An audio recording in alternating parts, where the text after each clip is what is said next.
लटक जाइब राजा चलिए के हुक्म। सबके प्रणाम, नमस्कार, गुड मॉर्निंग। कैसन बानी आप लोग? अरे इतना भोरे भोरे लाइव आवे के रीजन वाला कि एगो हमनी के पोस्टर रिलीज भइल बा, जौना पोस्टर के नाम हो भोजपुरी बोले वाला। और आप लोग बहुत तगड़ा गाना बा, आप लोग के बहुत मजा आई और ये 100% आप लोग बहुत वायरल करब जाए इंस्टाग्राम पे और बहुत डांस करब जाए गाना पे। बहुत तगड़ा गाना बनल बा और आप सबके बीच में हमनी के रिलीज करत हैं ग्लोबल म्यूजिक जंक्शन से। ओकर पोस्टर आ गइल बा जौना के नाम बा भोजपुरी बोले वाला। बहुत तगड़ा गाना बा और आप सबके एकदम ही गारंटी बा लिख के बा कि आप लोग के बहुत मजा दी, बहुत बढ़िया लगी, बहुत मजा दी। इंजॉय करब जा आप सब, एक एक खूब बात आप सबके दिल में छेद करी। बहुत तगड़ा गाना बा जो कि ग्लोबल म्यूजिक जंक्शन से आ रहल बा और हमनी के ट्रेंडिंग स्टार हिट मशीन, जलवा पैदा करने की मशीन, नया नाम मिला है केसारी भैया का, हमारे ओझा सर ने दिया है जलवा पैदा करने की मशीन। तो वो है और बहुत अच्छी गायिका, बहुत निमन गायिका जेकर हमनी के दीवाना है जा आवाज़ के खुशबू तिवारी केटी जी भैया के जोरे गौले बनी। और हम सब के आर्या शर्मा जी म्यूजिक बनाए हैं। बहुत तगड़ा गाना बा, शुभम भाई ने, शुभम तिवारी जी ने, हमारे कंपोजर साहब ने कंपोज किया है। वीडियो को हमारे पैराडाइज प्रोडक्शन से शूट किया गया है। प्रिंस प्रियदर्शी जी उसके मालिक हैं पैराडाइज प्रोडक्शन के। सबका बहुत सहयोग है। श्वेता महाराज जी ने उसमें काम किया और बहुत अच्छा गाना, बहुत तगड़ा गाना बा और बहुत अच्छा शूट भइल बा। आप लोग के बहुत बढ़िया लगी, बहुत मजा आई। और वो गाना के कल रिलीज कइल जाता, तो आप लोग हमारे इंस्टाग्राम और फेसबुक दोनों पे आप लोग लाइव देख रहे हैं। तो हमारे फेसबुक पे जितने भाई देखा तो नहीं जा, आप लोग एक एक शेयर लगा दीजिए, एक एक शेयर कर दीजिए ताकि हमारा लाइव हर वो इंसान भी जाओ। और बहुत बढ़िया गाना बा और काफ़ी दिन बाद, 5-6 महीना बाद गाना बजाना में फिर से दिमाग आइल और गाना बजाना में काम चालू भइल बा। अब आप लोग के हर 2-4 दिन पे आपके भाई के लिखल गाना आप सबके सुने के मिली। अन्नपूर्णा फिल्म पे भी आ रहल बा, तनकी ऐसी और इंतजार करे के बा। एक से एक धमाका बा, एक से एक तगड़ा तगड़ा चीज बनल बा और आप लोग के मजा भी आवे वाला बा। बहुत तगड़ा गाना बा और अभी हाल फिलहाल में जितना भी गाना रिलीज भइल बाड़न सो वो गाना के आप लोग गजब प्यार दे रहल बा। चाहे वो गाना लटक जीव हो जाओ, चाहे साड़ी के प्लेट हो जाओ,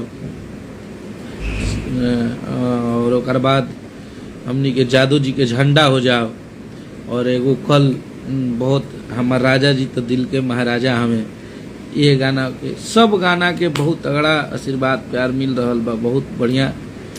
चाहे गुलू गुलू गाल बा हमारे नंबर 1 म्यूजिक से, आज़ाद भैया के लिखल गाना, कृष्णा भैया के लिखल गाना। तो सब लोग के आप लोग बहुत आशीर्वाद प्यार दे रहल बनी जा और बहुत स्नेह दे रहल बनी जा। तो आप लोग बस यही तरी प्यार मोहब्बत बनौले रही जा और एक से एक चीज़ आई। अब आई, अब लिखो। बहुत दिन से हमार भाई, बहुत दिन से हमार शेर सब बोल रहा था कि भैया अब लाइए, लिखिए। तो अब आप सबके बीच में बैक टू बैक बहुत तगड़ा तगड़ा गाना है, कहे के नहीं के, और आप लोग के मजा भी आवे वाला बा। एक से एक माल है। अरे तलटक जाइब राजा चलिए के हुक्म। ये गाने के वो आप लोगों ने रोड पे ये गाना बज रहा है और आप लोगों ने बहुत वायरल किया है, बहुत प्यार दे रहे हैं।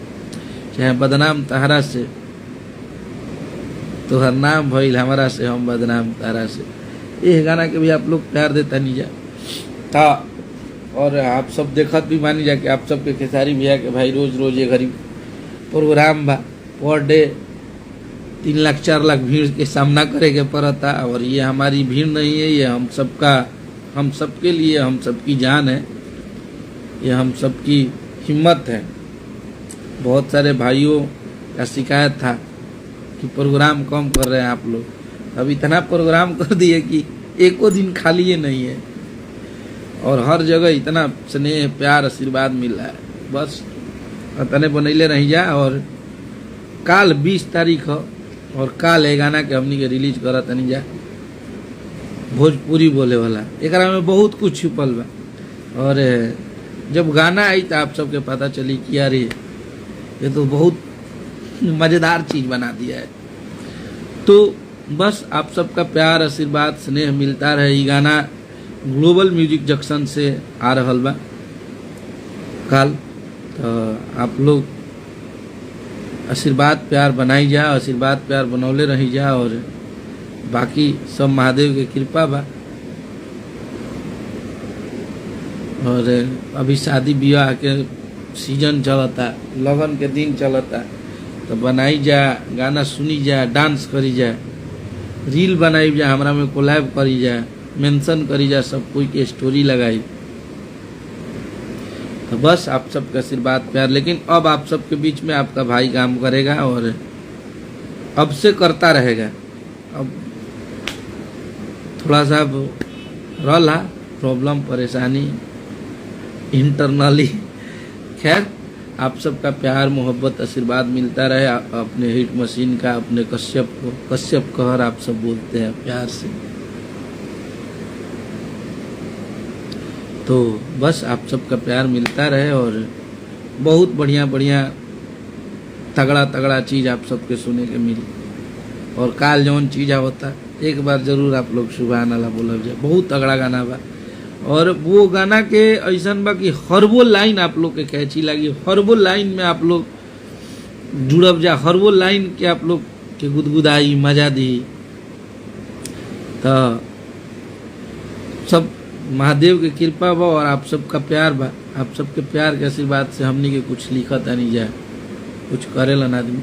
तो बस आप लोग के मोहब्बत बनल रहो, आप सबके प्यार बनल रहो। और ये गाना बहुत तगड़ा गाना बा, बहुत मजा आई। आप सबके माटी के चीज़ हो, आप सबके मिट्टी से चीज़ जुड़ल चीज़ हो।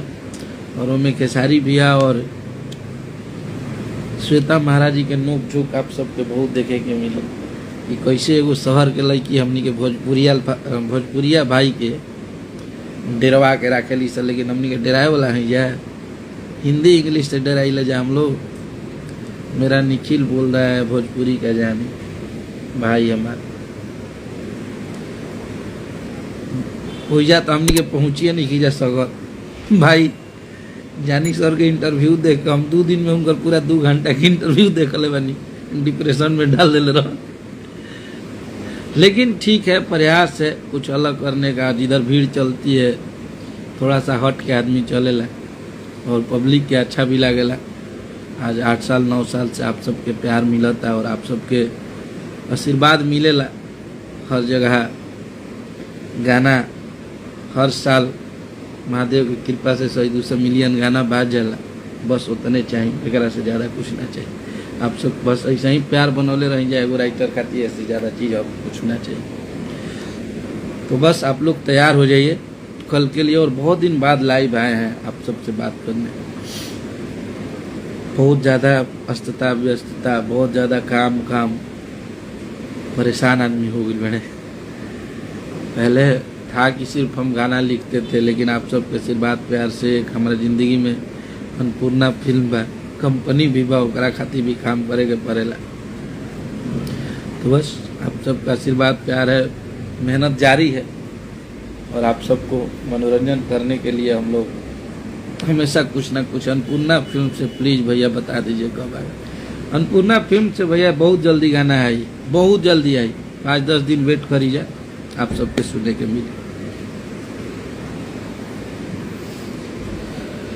तो आप लोग हर वो गाना को कि तोहर नाम भइल हमारा से, हम बदनाम तहरा से। तो आप सबका प्यार से आदर्श आओ इधर। देखिए आप लोग को मिलवाते हैं हमारे बहुत अच्छा कंपोजर है, बहुत बढ़िया धुन बनाता है, बहुत अच्छा करता है। इसके अभी तक जितने गाने आए हैं सबके सब सुपर हिट है। आप लोग को याद होगा होली में मारो मर्दा की गोली, अभी हाल फिलहाल में आप लोगों ने 200 मिलियन आशीर्वाद प्यार दिया। टेंगे टेंगे आओ इधर आदर्श, इस लाइव में आओ, देखिए ये हमारा आदर्श है, आदर्श सिंह। बहुत अच्छा कंपोज करता है, बहुत तगड़ा करता है और बहुत छोटा है, लेकिन इसके बहुत सारे गाने आप लोग को सुनने को मिला होगा अभी इधर बीच। और भी अच्छे अच्छे गीत आ रहे हैं। माहौल बदले दा सोना तू बदलिया ना, और बाद सॉरी सॉरी सोना काहे खिसियालू हो अपना सैया से, वो भी गाना अभी तक बाजे चालू हो गए तभी बंद हो गए। खैर कोई बात नहीं, तो ये आदर्श है, ये हम सबका एक अंग है, हमारा एक भाग्य है। ये बहुत मेहनत करता है हम लोग के लिए। तो आदर्श को आप लोग खूब आशीर्वाद प्यार दीजिए और इसके लिखे हुए बहुत सारे गाने को आप लोग स्नेह आशीर्वाद दीजिए। चलिए तो कल के लिए आप लोग तैयार हो जाइए, कल आ रहा है आप सबके बीच में भोजपुरी बोले वाला, एकरा में एकदम फाइटा फाइटी बा गाना के माध्यम से, लड़का लड़की में बहुत मजा आई आप सबके। तनी इंग्लिश बोले लगे लोग तो हमनी के बुझे लगू कि हमनी के जाहिल गवा रहे हैं, तो ऐसा नहीं के भोजपुरी बोले वाला बहुत बहुत वो होता है। हमनी के भोजपुरिया माटी हो, हमनी के बोलिए में मिठाई रहेला। बस आप सब प्यार आशीर्वाद बनाए रखिए और कल के लिए तैयार रखिए, तैयार हो जाएंगे एकदम। कल आग लगा देवे के बाद कल सिस्टम अप डाउन हो जाएगा, चाहिए एकदम गर्दा। बस आप सबका प्यार आशीर्वाद बना रहे और आप सबका मोहब्बत बना रहे, हम सब पे हमारे हिट मशीन पर ऐसा ही प्रोग्राम में जाम लागल रहो। हमनी के यह कामना रही महादेव से, ईश्वर से यह कामना रही कि आप लोग बस आशीर्वाद प्यार ऐसे ही बनैले रहिए। चलिए, जय माता दी, हर हर महादेव।